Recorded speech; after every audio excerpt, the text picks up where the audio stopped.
우리 오늘 설교 제목을 한번 읽어보도록 하겠습니다. 시작. 불같은 임재, 바람같은 변화. 여러분들 오늘이 무슨 날이죠? 교회력으로 성령 강림주일이고요. 오순절이라는 날입니다. 성령 강림주일이라는 것은요, 성령께서 오신 날을 이야기하세요. 성령께서 어떻게 오셨냐면요, 예수님께서 이제 부활하시고 승천을 하십니다. 그리고 예수님께서 그곳에 모인 그 제자들에게 이야기를 합니다. 너희들은 성령을 기다리라. 아주 이른 시각에 성령이 너희와 함께 할 것이다 라고 이야기를 하세요. 그리고 승천을 하십니다. 그리고 그 날로 이후 10일이 지나서 성령께서 오신 거예요. 그래서 성령께서 오셨는데 그들이 성령께서 오시는 그 순간으로부터 교회가 시작이 된 겁니다. 그래서 우리 기독교는 언제 그 교회가 시작되었어요라고 이야기하면요, 성령 강림 주일서부터 교회가 시작된 거예요. 성령님이 오셔서 이제 본격적으로 교회의 시작이 되는 것입니다. 그런데 오늘 이 성령 주일날, 성령 강림 주일날 우리가 한 가지 스스로에게 질문을 할 필요가 있습니다. 과연 나는 정말 성령을 기다리고 또 성령을 기대하며 성령의 은혜와 성령의 충만함으로 살고 있는가? 성령을 사모하고 있습니까? 라는 질문을 내 스스로 한번 해봐야 할 필요가 있습니다. 여러분들 성령 충만하세요? 여러분들 성령 안에 계십니까? 이것이 우리들이 생각으로 성령을 충만합니다 라고 하게 되는 경우들이 너무 많다라는 겁니다. 오늘날 많은 교회가요, 성령을 이야기하지 않아요. 또 성령 대신 무엇을 많이 이야기하냐면요, 성령보다 사랑을 많이 이야기하고요, 또 헌신을 많이 이야기하고요, 성령보다 또 무슨 이야기를 많이 합니까? 많은 것을 나누어야 되는 공감에 대한 이야기들을 많이 해요. 그래서 요즘 기독교 교회들은요, 공감에 대한 이야기들을 많이 하고 또 사랑에 대한 이야기하고 나눔, 헌신 이런 것들을 이야기를 많이 합니다. 그러나 오늘 저는요, 성령 충만함이 있게 되면 이 공감은 자연적으로 있게 되는 것이라고 여러분들에게 말하고 싶습니다. 여러분들, 우리에게는요, 먼저 필요한 것이 성령 충만함이에요. 성령이 내 안에 내재되어 있는지를 먼저 확인할 필요가 있다는 겁니다. 그래서 오늘 이 본문의 말씀을 통해서 우리는 불같은 임재, 바람 같은 변화가 내 삶 가운데 일어나고 있는가? 성령 충만함이 일어나고 있는가를 오늘 되짚어보길 원합니다. 성령은 믿지만 성령을 의지하지 않고, 성령은 고백하지만 갈망하지는 않는 사람, 무기력한 오순절에 속해 있는 우리의 모습들, 오늘 이 시간 다시 회복해서 성령의 충만함으로 바뀌어서 예배를 통하여서 성령의 임재를 경험하고 성령의 충만함을 통해서 우리의 삶의 잔잔한 부분들이 놀랍게 바뀌어지는 영성의 시간들이 되기를 간절히 축원드립니다. 오늘 그렇게 돼야 돼요. 오늘 결정 지으셔야 됩니다. 오늘 내 안에 성령이 있는지 다시 한번 확인하고, 또 내가 이제껏 예수님을 믿으면서 가장 문제가 되는 것이 뭡니까? 현실적으로 예수님을 믿는데도 불구하고 내 삶에 변화가 없어요. 내 삶에 능력이 없습니다. 여전히 고난과 역경과 어려움이 오게 되면 그곳에 굴복하고 두려워진다는 것이죠. 그 이유가 뭡니까? 내 안에 성령이 소멸되어 있기 때문에 그래요. 성령으로 일하기보다 육신적인 생각을 더 많이 하기 때문에 그렇습니다. 육신은요, 반드시 사망을 이루게 돼 있어요. 육신의 끝은요, 죽음이라는 결과를 맞이하게 됐다는 겁니다. 그러나 로마서 8장에서 이야기했던 것처럼 성령은 어떤 거예요? 생명을 향해서 나아가는 줄 믿습니다. 그래서 오늘 여러분들이 생명으로 갈 것이냐 아니면 육신의 사망 끝으로 갈 것이냐 결론 지으셔야 돼요. 그래서 오늘 이 말씀을 통해서 오늘 우리가 그럼 성령은 어떻게 받게 되며 또 성령의 임재가 있으면 내 삶에서 어떤 모습들이 일어나게 되는지를 점검해 볼 필요가 있어요. 그렇게 돼서 내 스스로가 성령에 속해 있는 사람인지, 성령의 임재를 통해서 내 삶이 그렇게 지금 살고 있는지를 체크해보는 시간 되시기를 간절히 원합니다. 예수님이 부활 이후에 제가 말씀드렸듯이 40일 동안 예수님은 그들과 함께 있었어요. 제자들과. 그리고 사도행전 1장 8절에 너희에게 성령이 임하면 너희에게 권능을 받는다라고 이야기를 합니다. 그리고 예루살렘과 온 유대와 사마리아 땅끝까지 이르러서 증거하는 증인이 될 것이며 복음 전하는 전도자가 될 것이다라고 이야기를 합니다. 그런데 그렇게 말씀하고 난 다음에 10일이라는 시간 동안 어떤 일이 벌어졌느냐? 장장 10일 동안 침묵하는 시간들이 벌어지기 시작해요. 여러분들 이 10일 동안이라는 시간 동안 제자들의 삶은 어떤 삶이었을까요? 그 성경에서는요, 이들의 삶이 두려운 삶이고 또 극박한 그 허전함이 있는 삶이었습니다. 그런데 이들이 그 두려움과 허전함을 다 물리치고 이들이 한 가지 행동을 하기 시작을 했습니다. 2장 1절을 한번 볼까요? 오순절에 이미 이름에 그들이 어떻게 모였다고 말씀하고 있어요? 다 같이 한 곳에 모였다라고 이야기를 하는 것입니다. 120명의 제자들이 오순절에 한 몸으로 모였어요. 한 마음으로. 오늘 여러분들, 저와 여러분들이 성령의 체험과 성령의 은혜로 하나님 앞에 나아가길 원한다면 제일 먼저 해야 될 것이 있습니다. 뭐냐면요, 한 곳에 모여야 돼요. 한 곳에. 그래서 우리가 매주 주일날 이 예배당에 모이는 겁니다. 각각이 찢어진 곳에서 일주일 동안 살다가 주일날 어때요? 한 곳에 모이게 되잖아요. 이 한 곳에 모인다라는 것이 굉장히 중요한 사건입니다. 교회는 어디서부터 시작되는 거예요? 바로 한 곳에 모일 때 시작되어지는 거예요. 이렇게 모임에서부터 하나님의 놀라우신 역사가 시작되어지고 발현되어진다는 것을 여러분들 잊어서는 안 됩니다. 그래서 여러분들 매주 주일날 나오는 그 은혜가 정말 큰 은혜인 거예요. 한 곳에 모여서 성령 충만함을 받기 위해서 모인 줄 믿습니다. 그냥 오시는 것이 아니라는 거예요. 그래서 한 곳에 모였다라는 것을 오늘 그 성경에선 강조하고 있습니다. 그런데 한 곳에 모였다라는 것이 그냥 육신적으로 또 우리 몸적으로 마음적으로 이렇게 모였다라는 것으로 끝나는 것이 아니에요. 한 곳에 모인 것이 뭐가 또 모여야 될까요? 다 같이 따라 합시다. 마음이 모여야 된다. 네, 한 곳에 몸으로만 모여서는 안 돼요. 마음도 함께 해야 돼요. 한 곳에 모인다라는 자체는요, 그냥 맨몸으로 와서 맨몸으로 돌아가는 그런 모임이 아니에요. 모든 생각이 누구에게 지금 집중되어야 되는 겁니까? 하나님에게 집중되어야 돼요. 예수님에게 집중되어야 돼요. 성령님에게 집중되어야 되는 겁니다. 그러니까 우리가 오늘 모여서 각자 다른 생각을 하고 각자 다른 모습으로 그렇게 모였지만 생각과 모든 모습을 한 곳에 집중해야 될 필요가 있다는 거예요. 그럴 때 성령께서 역사하는 줄 믿습니다. 여러분들의 생각이 지금 세상적으로 내 문제를 가지고 내 문제 이걸 어떻게 해결해야 돼? 내 상황을 어떻게 이걸 회복해야 돼? 이런 것에 매몰되어 있고 그것만 붙잡아 있으면 성령이 임하실 수 있는 자리가 없는 거예요. 주님을 생각하셔야 돼요. 주님만 생각하고 나의 문제를 잠깐 내버려둬도 된다는 거예요. 내 문제를 내려놓고 주님에게 집중하시길 간절히 원합니다. 이것이 성경에서 뭐라고 이야기했냐면 인내하며 기다리는 사람이다라고 이야기하는 거예요. 인내하며 기다리는 사람. 인내는 어떤 걸 이야기합니까? 내 삶의 모든 문제와 고통과 염려와 걱정에 대한 부분들을 인내할 필요가 있다는 거예요. 누구를 통해서? 예수님으로부터 해결받기 위한 그 해결함을 통하여서 그것을 인내하는 거예요. 그런데 무엇이 우리들이 마음을 조급하게 하고 앞서게 합니까? 그 고통과 염려와 상황이 그 인내할 수 없는 마음들을 만들어내요. 조급하게 만들어내는 겁니다. 그렇게 되면 실제적으로 내 마음은요, 갈래갈래 형용할 수 없는 정도로 불합리하게 갈라지게 돼 있어요. 여기는 성경에서는 분명히 다 같이 한 곳에 모이고 다 같이 한 마음으로 모여라 라고 이야기를 하셨는데 그 마음의 그 조급함 때문에 한 마음이 되지도 못하고 한 생각이 되어지도 못한다라는 거예요. 그러다 보니까 교회 나오기도 싫고 예배드리기는 더더욱 싫은 겁니다. 문제가 더 크니까 그 문제만이 자기 지금 생각의 가장 중심의 핵심이 되는 겁니다. 그러니 예배의 중심도 잃어버리고 교회 중심도 잃어버리고 한 마음도 잃어버리는 거예요. 성령이 임할 수가 없습니다. 고난이 임하게 되고 걱정과 염려가 그 자리를 차지하게 되는 겁니다. 오늘 이 시간 걱정과 염려가 있다면 이 순간 주님의 은혜를 통해서 인내하시고 내려놓으시고 주님 앞에 연합하는 자 되시기를 간절히 원합니다. 그래서 우리의 교회는요, 연합의 모임이에요. 그래서 교회를 뭐라고 이야기합니까? 공동체라고 이야기하는 겁니다.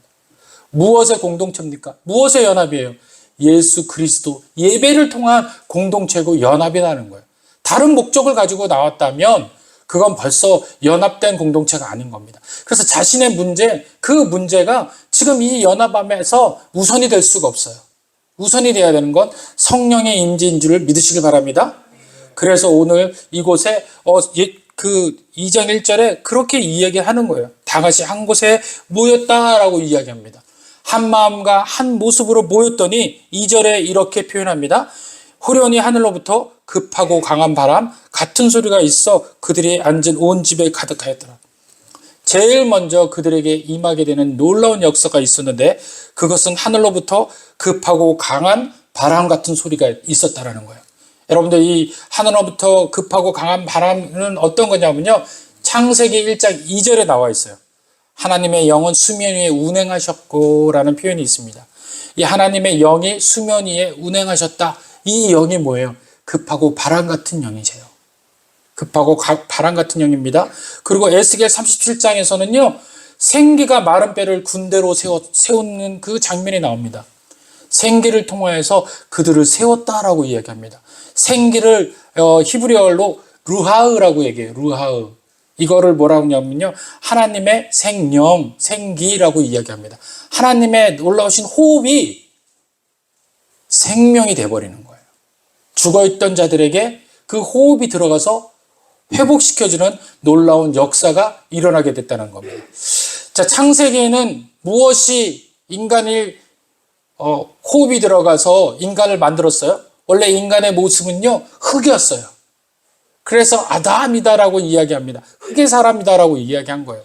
그 흙에다가 무엇을 집어넣었죠? 생기, 루아우를 집어넣은 거예요. 하나님께서 생기를 집어넣었더니 생명이 돼버린 거예요. 그래서 우리 안에 그 생기가 있는 겁니다. 그런데 그 생기가 있던 그들이 무엇을 했어요? 범죄함으로 인해서 하나님과 갈라서게 됩니다. 단절되게 됐어요. 생기가 실제적으로 하나님의 영의 은혜를 통하여서 받아야 되는, 공급받아야 되는데 공급받지 못하는 상태가 되어지는, 단절되어지는 상태가 되었습니다. 그러고 난 다음에 누가 오셨냐? 예수 그리스도께서 오셔서 그 모든 인류를 위해서 십자가의 대속하심으로 인해서 새롭게 재창조를 하시게 된 겁니다. 그리고 요한복음에 그 제자들을 부활하시고 난 다음에 제자들을 만났을 때 제자들이 다 문을 닫고 있었을 때 주께서 그들에게 나타나시고 중심에 서서 그들에게 평강이 있느냐 물어봅니다. 여전히 너희 안에 평강이 있는데 왜 확인 못하느냐?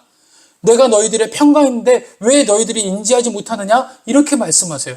그러고 난 다음에 그들이 그 평강을 알아봤을 때 주께서 어떤 모습으로 이야기하십니까? 깊은 숨을 들어내시사. 그때 쓰였던 경우가 뭐냐면 생기예요. 다시 호흡하시는 거예요. 다시 말하면 그 호흡으로 우리에게 새롭게 영을 넣어주시사, 불어넣었다라는 표현을 쓰고 계신 겁니다. 창세전에 하나님께서 우리에게 넣어주셨던 그 생기를 다시금 예수 그리스도께서 부활하셔서 우리에게 넣어주시는 겁니다. 그리고 새롭게 우리들에게 약속하시는 거예요. 그 생기가 성령을 통하여서 너희들에게 임하겠다는 거예요. 할렐루야. 과거 구약시대 때 성령이 없었던 건 아닙니다. 성령이 계셔서 중간중간에 많은 사람들에게 성령을 통해서 임재도 하시고 이끌고 하셨어요. 그러나 각 사람에게 임하지는 않았었어요. 그러나 오늘 이 본문을 통해서 이제 각 사람에게 성령이 임재하는 시간이 되어졌다는 것입니다. 그것이 바로 새롭게 새 창조가 된 저와 여러분인 줄 믿습니다. 그래서 오늘 이 본문의 두 번째 3절에 우리 다 같이 한번 읽어보겠습니다. 시작.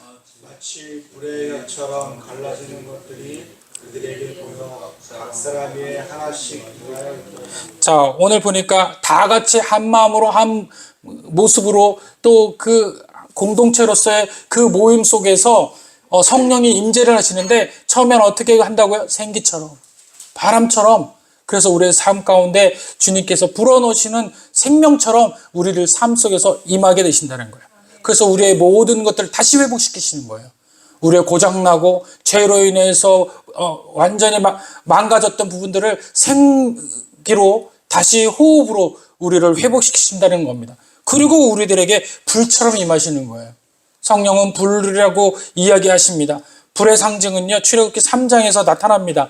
떨기나무, 모세의 떨기나무에 보면은 불꽃이 임했는데 불이 탔더라 안 탔더라? 타지 않았더라. 나무가 타지 않았더라. 불꽃이 분명히 임했는데 나무가 타지 않았어요. 누가 임하신 겁니까? 성령께서 임하신 거예요. 하나님께서 임하신 거예요. 불꽃으로 임하셨는데 타지 않는 거예요. 진정한 하나님의 놀라우신 불꽃은요, 우리의 속사람을 태웁니다. 우리의 죄를 태우고요, 우리의 악한 그 모습들을 성령께서 채우시는 거예요. 태우실 줄 믿습니다. 그리고 시내 산에서 불로 임하셨습니다. 아브라함이 이삭을 바치려고 했을 때 하나님께서 아브라함아 아브라함아 부르시면서 그를 멈추시고 그 다음에 번제를 통하여서 거기에 있는 대속물을 불살르셨을 때 그때도 성령으로 또 불로 임하셨습니다. 그리고 성경 구약의 엘리야의 제단 위에서 내린 불도 역시 불로 임하신 하나님의 상징이었습니다. 이것이 바로 무슨 뜻이냐? 하나님의 임재하신다라는 거예요. 그러면 사도행전에 나타났던 오순절 다락방에 있었던 불로 임한다는 것은 무엇을 이야기하는 겁니까? 하나님께서 임재하신다라는 거예요. 우리 가운데 임재하신다는 거예요. 근데 누구에게 임재하십니까? 여러분 한번 보세요. 그들에게 보여 각 사람 위에. 과거의 임재는 하나님께서 공동체들에게 전체 백성들에게 각성시키기 위해서 보였다면 이제 성령의 임재는 각 사람에게 임하게 될 줄 믿습니다. 오늘 여러분들에게 임하신 거예요. 믿습니까? 여러분들 긴가 아닌가 하세요?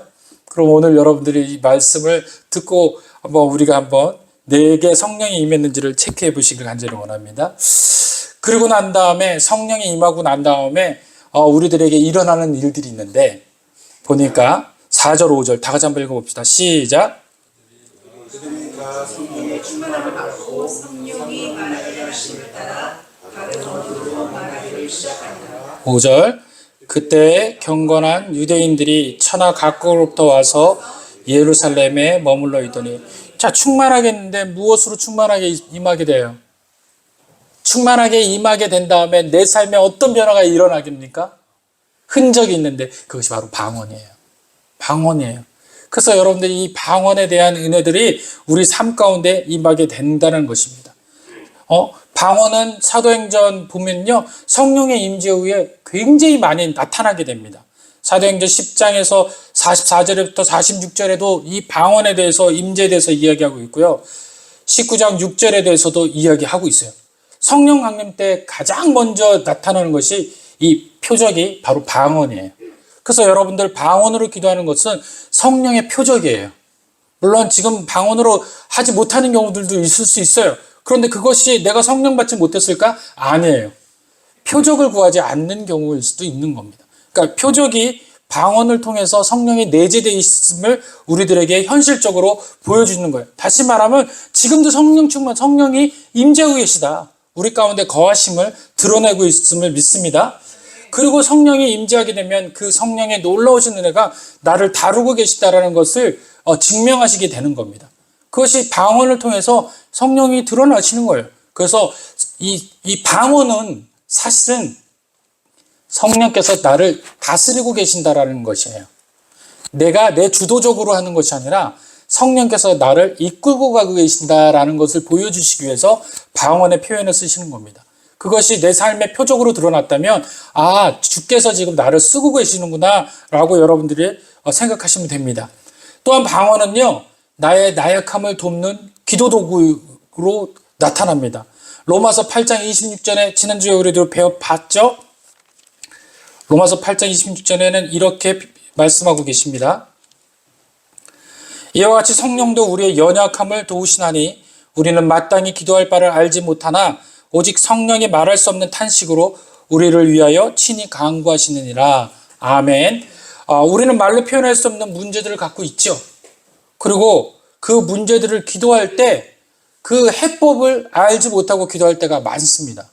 그럴 때 기도가 막혀요. 나는 못할 것 같아요. 어떤 입도 뻥끗 못하고 기도에 대해서 두려움을 갖습니다. 어떻게 기도하라는 거지? 도대체 나의 머릿속에는 기도의 생각도 안 나고 환경은 이런데 무언가 기도를 해야 될 것 같은데도 입이 벙어리처럼 달라붙어서 어느 한 이야기도 하지 못하는 경우들이 생길 때가 있습니다. 그런데 이상하게도 그 기도의 자리에 앉아서 그냥 시작을 해요. 시작을 하면 나도 모르게 자연적으로 계속 말하게 됨을 느끼게 되는 경우가 있습니다. 이것이 바로 성령께서 임재하셔서 나를 통하여서 성령의 이야기를 하시고 계시다는 거예요. 따라서 방언 기도는 우리의 이성과 언어를 초월해서 성령께서 직접 기도하시는 도구이라는 겁니다. 내가 말할 수 없을 때 성령이 방언으로 대신 기도하게 되는 거예요. 그래서 여러분들이 우리는 무엇을 먼저 해야 돼요? 그 자리에 나가는 걸 먼저 하셔야 돼요. 그 자리에 나가서 무릎을 꿇고 하나님 앞에 머리를 조아리며 하나님 앞에 간구하면 나도 모르게 내 안에 성령이 역사하셔서 그 은혜를 통하여서 기도하고 계시다라는 겁니다. 나보다 나를 더 잘 아시는 성령께서 나의 문제가 무엇인지, 나의 회복이 무엇인지, 내가 해결받아야 될 것이 무엇인지를 기도하고 계실 줄 믿습니다. 그것이 기도예요. 여러분들 나가서 이제 두려워하지 마시고 그 자리에서 골방에서 그냥 기도하세요. 그럼 성령께서 여러분들을 대신하여 기도하실 줄 믿습니다. 그리고 방언은요, 영적 자기 건축이에요. 무슨 말이냐면요, 고린도전서 14장 4절에 방언을 말하는 자는 자기 덕을 세운다라는 말을 쓰고 있습니다. 방언은요, 개인 기도에서 내용을 세우고 강화하는 역할을 합니다. 자주 방언으로 기도하는 사람은요, 영적 집중력이 이제 민감해지고요, 민감함이 더 민감해집니다. 그리고 더더욱 그 안에 포함되는 게 담대함이 포함돼요. 걱정과 염려가 이제는 담대함으로 바꿔서 이제 놀랍게 그것이 더 이상 두려워지지 않습니다. 그리고 환경의 연약함들을 두려워하지 않아요. 자기가 하는 것이 아니라 영적 집중력이 더 민감함을 통하여서 새롭게 되어지는 겁니다. 그리고 나도 모르게 담대함으로 바뀌게 되는 겁니다. 이렇게 해서 방언이 필요하기 때문에 오늘 오순절 다락방에서 그들이 성령을 필요로 할 때 방언이 그들에게 먼저 임하게 된 겁니다. 방언은요, 신령한 충전기와 같습니다. 내 인생의 영을 살리는 도구와 같다라는 것입니다. 그래서 여러분들 이제 방언을 구하세요. 하나님 저에게 방언 주세요. 그 방언이 왜 여러분들에게 필요한지 이 네 번째가 여러분들에게 줄 수 있는 은혜입니다. 방언은요, 내 자아를 낮추고 성령께 순복하게 되는 그런 모습이에요. 방언을 한다는 것은요, 이성과 논리로 제어할 수 있는 그런 이야기가 아닙니다. 내 이성과 내 논리가 전혀 배제되어서 방언으로 통해 가지고 하나님의 통치권을 이야기하게 돼요. 순간 내 모든 것을 다 내려놓습니다. 내 이성적으로 내 생각으로는 이게 도저히 될 수 없는데 라는 생각이 어느새 사라지고 성령께서 말하게 되는 행위를 받아들이게 되는 거예요. 그 자체로 하나님께 순복하는 훈련이 되어지는 겁니다. 겸손하게 되어지는 거예요. 그래서 사실은 방언은 내가 말하는 것이지만 내가 통제하는 것은 아니라는 거예요. 다시 말하면 주님께 자동적으로 순종하게 되는 순종의 자리가 이 방언의 자리인 줄 믿습니다. 그래서 여러분들 이제 방언 기도를 여러분들 이제 구하셔야 돼요. 그래서 저하고 아내는 매주 금요일마다 방언 기도를 많이 합니다. 1시간씩 방언을 할 때가 있어요. 처음에는 제가 그냥 육성으로 여러분들을 위해서 기도하다가 30분 딱 지나면 방언으로 바뀌어요. 그래서 방언으로 여러분들에게 기도를 합니다. 그런데 왜 방언으로 바뀌나 봤더니만 방언은 영적 전쟁에서 강력한 무기가 되기 때문에 방언이 필요한 거예요. 예배소서 6장 18절에 이렇게 얘기합니다. 너희는 모든 기도와 간구를 하되 성령 안에서 항상 기도하고 라고 이야기합니다. 사탄은 우리의 지식과 언어를 압니다. 하지만 방언은 영의 언어이기 때문에 알지 못해요. 영적 세계에서 적에게 해석되지 않는 기도가 영적 전쟁에서 막강한 무기가 되는 거예요. 그것이 뭡니까? 바로 방언입니다. 방언은 하나님과 나와의 통하는 통로예요. 그래서 사탄이 그 이야기를 알아채리지 못합니다. 우리 역시도 방언으로 기도할 때 생각은 어느 정도 있다가 그 순간서부터 바뀌거든요. 전혀 내 생각은 없는데 방언으로 기도를 막 하게 돼요. 그런데 그 방언의 그 이야기는 내가 생각하지 않는 이야기들이 많을 때가 많습니다. 다시 말하면 성령께서 방언을 통하여서 하나님께서 기도하고 있는 거예요. 지금 상황에 대해서, 문제에 대해서 영으로 영적 전쟁에서 은혜를 통하여서 기도하게 되는 겁니다. 이렇게 여러분들이 방언을 통하여서 기도를 하게 되는 것이 오늘 본문에 나타난 겁니다. 그래서 6절에 보니까 이 소리가 나매 큰 무리가 모여 각각 자기의 방언으로 제자들의 많은 것을 듣고 소동하여.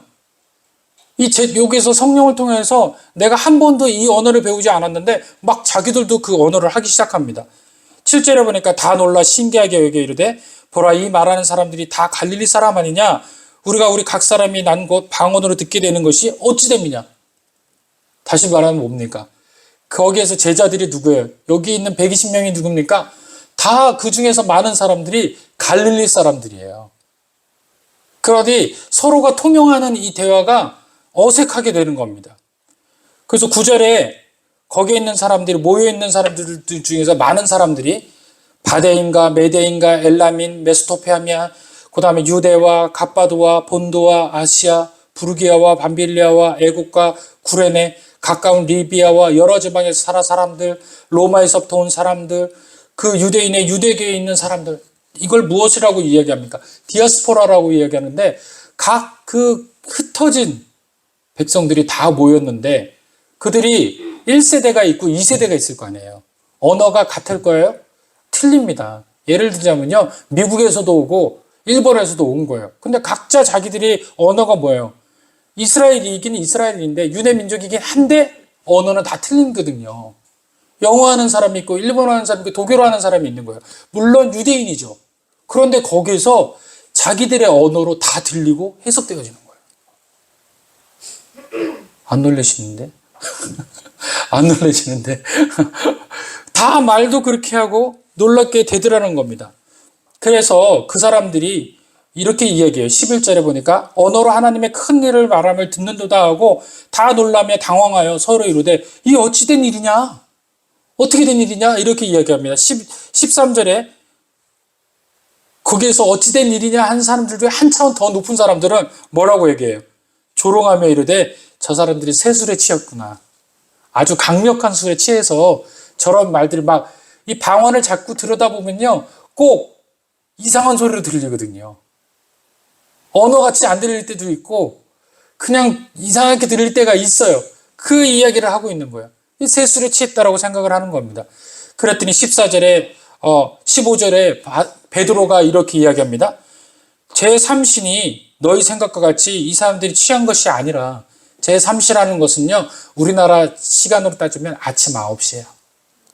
아침 9시부터 누가 술을 먹겠느냐라는 거예요. 누가 술 취했겠느냐. 너희도 알다시피 지금이 아침 9시 아니냐. 누가 술을 먹겠느냐. 이 얘기를 하고 있는 겁니다. 그러면서 16절에 이 이야기 다 같이 읽어봅시다. 시작. 2장 16절 시작.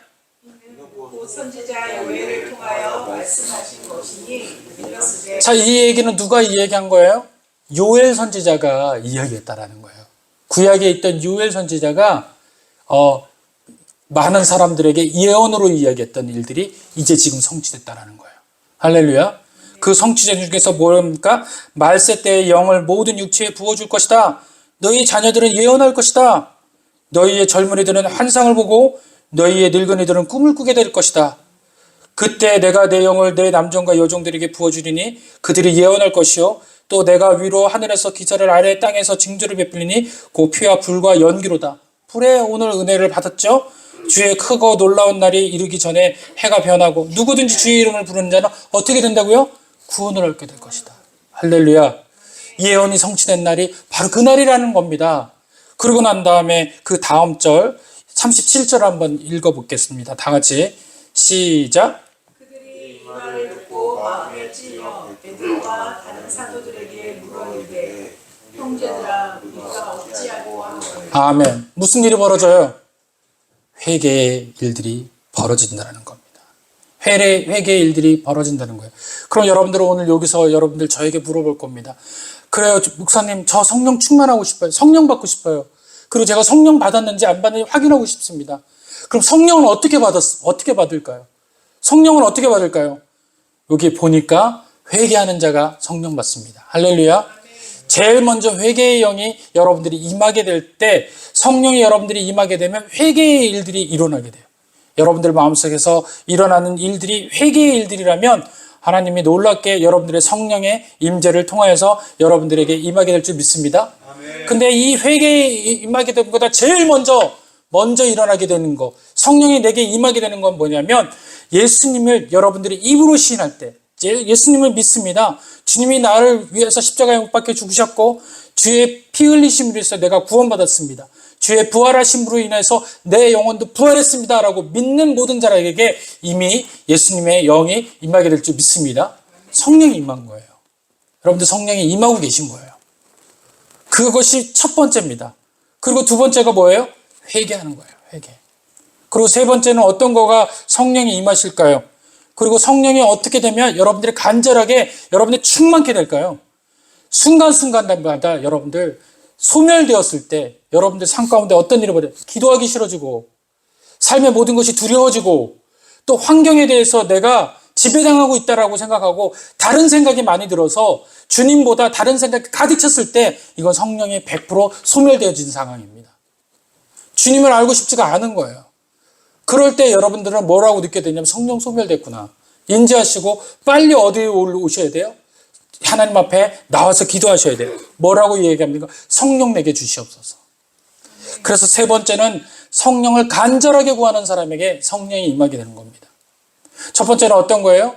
여러분들이 예수님을 시인할 때, 주로 여러분들이 고백할 때 성령이 임하신 거예요. 그런데 성령이 그날 임해서 끝나는 게 아니에요. 그래서 성경에는요, 그 성령을 무엇이라고 이야기하냐면요, 우리가 등불을 준비한 여인들처럼 그 등불에 기름 준비하라라는 표현을 많이 쓰죠. 이 기름과 같은 거예요. 그래서 기름이 없으면 등불은 소멸하게 돼 있죠. 우리의 모든 삶 가운데서도 성령이 충만하지 못하면 성령도 소멸되어진다는 거예요. 처음에 받은 것으로 인해서 내 모든 것이 성령이 임재했으니까 끝나, 이게 아니라는 거예요. 날마다 성령의 충만함으로 더하셔야 되는데 그럴 때 어떻게 더하십니까? 내 죄를 회개할 때 성령이 충만해집니다. 할렐루야. 그러고 난 다음에 좀 전에 뭐라고 말씀드렸어요? 어떨 때 성령의 충만함을 해야 돼요? 간절히 요구할 때. 주여 내게 성령 임하여 주시옵소서. 내게 임하여 주시옵소서. 내게 임하여 주시옵소서. 나를 불쌍히 여겨 주시옵소서. 계속해서 성령을 요구할 때 성령께서 임하게 될 줄 믿습니다. 그렇게 될 때 다윗과 같은 이야기가 나와요. 시편 51편 11절에 다윗은 그렇게 할 때 고백을 합니다. 다윗은 죄를 고백하며 주의 성령을 내게 거두지 마소서라며 회개했습니다. 성신을 거두지 마소서. 주의 성령을 내게 거두지 마소서. 이렇게 할 때 성령께서 정결한 마음으로 함께 임하시길 될 줄을 믿습니다. 요한복음 7장 37절에는 이렇게 이야기합니다. 누구든지 목마르거든 내게로 와서 마시라. 그 배에 생수의 강이 흘러 나오리라. 성령은 자동으로 임하지 않습니다. 갈망하는 자에게 임하시는 겁니다. 체험하고 싶다고 하는 것이 아니라 예수님과 깊은 교제를 갈망할 때 성령이 실제적으로 내 삶에서 역사하게 될 줄 믿습니다. 사도행전 1장 14절에 마음이 하나 되어 기도에 힘썼다라는 것이 무엇입니까? 성령을 갈망했다라는 표현을 쓰고 계신 거예요. 오늘 여러분들 성령을 갈망하십니까? 그렇지 아니하면 성령이 여러분들의 처음에 고백할 때처럼 계시지 않아요. 여러분들 처음에 예수님 믿을 때 어때요? 와, 이거 어떻게 알게 된 거야? 새롭게 알게 된 것처럼 너무 기쁘지 않았습니까? 그리고 모든 것을 다 얻게 된 것 같지 않았어요? 그런데 점점 시간이 되면서 사라졌잖아요. 그게 갈망하지 않았기 때문에 사라지는 겁니다. 갈망하시는 여러분들이 되길 원합니다. 그리고 성령이 어떻게 임하냐? 기도와 예배, 말씀 가운데 임하세요. 누가복음 3장 21절부터 22절에 이렇게 합니다. 기도할 때 하늘이 열리고 성령이 비둘기같이 그의 위에 강림하시더니 예수님조차도 성령이 어떻게 강림하셨어요? 기도할 때, 기도하실 때 성령이 강림하시더라. 그래서 여러분들이 기도할 때 성령이 강림하실 줄 믿습니다. 성령은 무작위로 임하시는 분이 아닙니다. 특정한 자리에 임하십니다. 예배, 기도, 말씀, 묵상의 자리가 성령의 임재에 머무르는 지정입니다. 성령의 임재하실 때 여러분들의 삶의 모든 문제들이 해결될 줄 믿습니다. 그럼 왜 성령이 우리에게 임하게 되고 왜 성령 받아야 될까요? 성령은 선물이기 때문에 그래요. 성령 받으셔야 된다고 자꾸 얘기하는 이유가 선물이기 때문에 그렇습니다. 사도행전 1장 4절에 아버지께서 약속하신 것을 너희에게 들었느니라. 요한복음 14장 18절에 내가 너희를 고와 같이 내버려 두지 아니하며 너희에게 오리라. 성령 선물이신 거예요. 예수님이 칭찬하시기 전에 보혜사 성령을 반드시 보내겠다고 어떻게 하셨어요? 약속하셨어요. 그래서 성령은 필수 조건입니다. 선물이신 거예요. 성령은 하나님의 자녀됨을 증거합니다. 로마서 8장 16절에 성령이 친히 우리의 영과 더불어 우리가 하나님의 자녀인 것을 증언하시나니 성령을 왜 받아야 합니까? 성령을 통해서 우리가 하나님의 자녀라는 것을 드러내기 위해서 그래요. 여러분들 성령은 여러분들 하나님의 자녀라는 것을 인지하시고 또 그 조건들을 만족시키십니다. 그래서 우리는 감정이나 외적 상황이 아니라 성령의 증거로 하나님의 자녀임을 확신하게 되는 겁니다. 성령 없이는 구원의 확신도 하나님의 사랑도 실감할 수 없어요. 성령은 우리 마음 깊은 곳에 너는 내 사랑하는 아들이다 딸이다 라고 속삭이십니다. 이 이야기를 우리가 듣게 되는 줄 믿습니다. 성령은 거룩한 삶을 가능하게 하십니다. 그래서 성령이 우리 안에 거하시면 로마서 8장 16절에 육신을 딸면 반드시 죽을 것이로되 영으로선 몸의 행실을 죽이면 산다라고 말씀합니다. 그래서 육신의 생각은 사망에 이르는 거예요. 오직 우리가 살 수 있는 건 영의 생각 속에 살게 될 때 살 수 있을 줄 믿습니다. 성령은 마지막으로 우리에서 삶 가운데 왜 성령을 받아야지 되느냐? 죄를 이길 수 있는 유일한 방법은 성령 충만한 거예요. 성령 충만한 거예요. 하나님의 성품이 바로 성령이시기 때문에 그렇습니다. 하나님의 성품이 성령을 통해서 내 안에 내재되세요.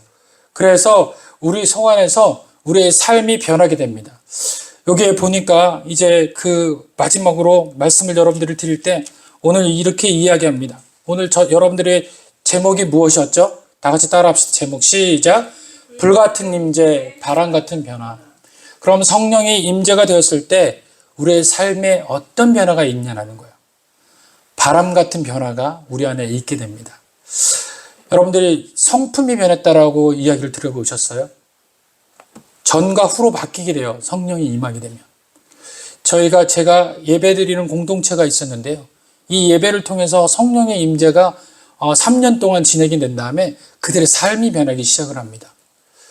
예를 들자면 남전도회에서 설거지를 하는데 예전 같았으면 우리 그 공동체에 참여했던 분들이 자기네 그 바쁜 시간들을 쪼개서 그 청소까지는 못했었어요.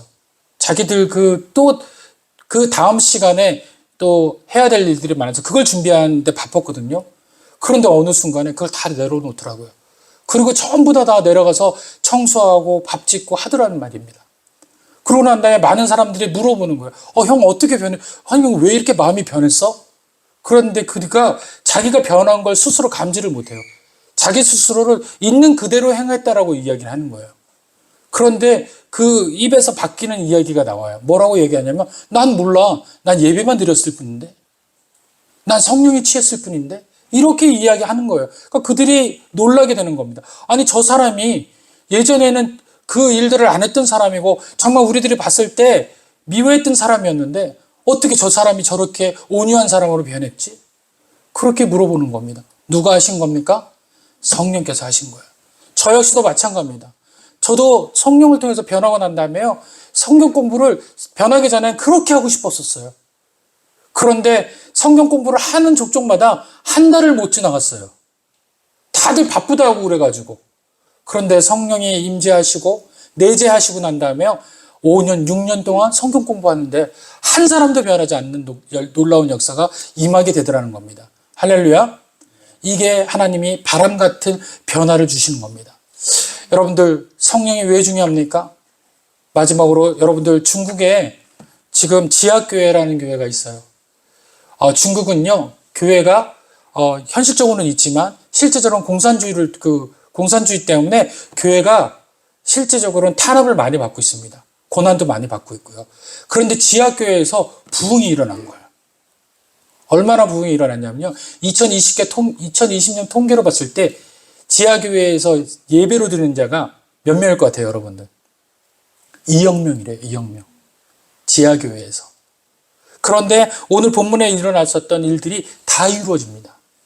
성령의 바람과 같이 이루어지는 일들도 벌어지고요. 암에 걸려서 3시간 16분을 기도를 했던 자매가 암이 거기서 바로 회복되어지는 놀라운 역사. 성령의 체험을 통해 가지고 놀랍게 변하게 되고요. 그 중에서 어떤 형제는 교도소에 갇혔는데 4년 동안이라는 교도소에 갇혀서 완전히 몸이 다 육신이 망가졌는데 마지막 때 하나님께서 그들을 그 교도소의 옥문을 열게 하셔서 그가 탈옥하게 돼요. 그런데 어느 누구도 간수가 그렇게 많았는데도 잡지를 못했대요. 아무도 못했대요. 그리고 그들이 보고서를 썼는데 이것은 사람에 의해서 할 수 있는 일이 아니라는 거예요. 이것은 영적 누군가 신이 할 수밖에 없는 그런 일이다. 그렇게 결론도 내렸다는 겁니다. 지금요 그들은 고통 속에서 고난 속에서 더 부흥하고 있어요. 2020년 통계로 2억 명이 예수님을 믿고 또 그 안에서 성령의 체험을 하고 있다는 겁니다.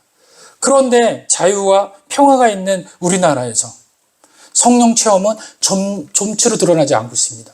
많이 줄어들고 있어요. 오순절의 역사들이 줄어들고 있습니다.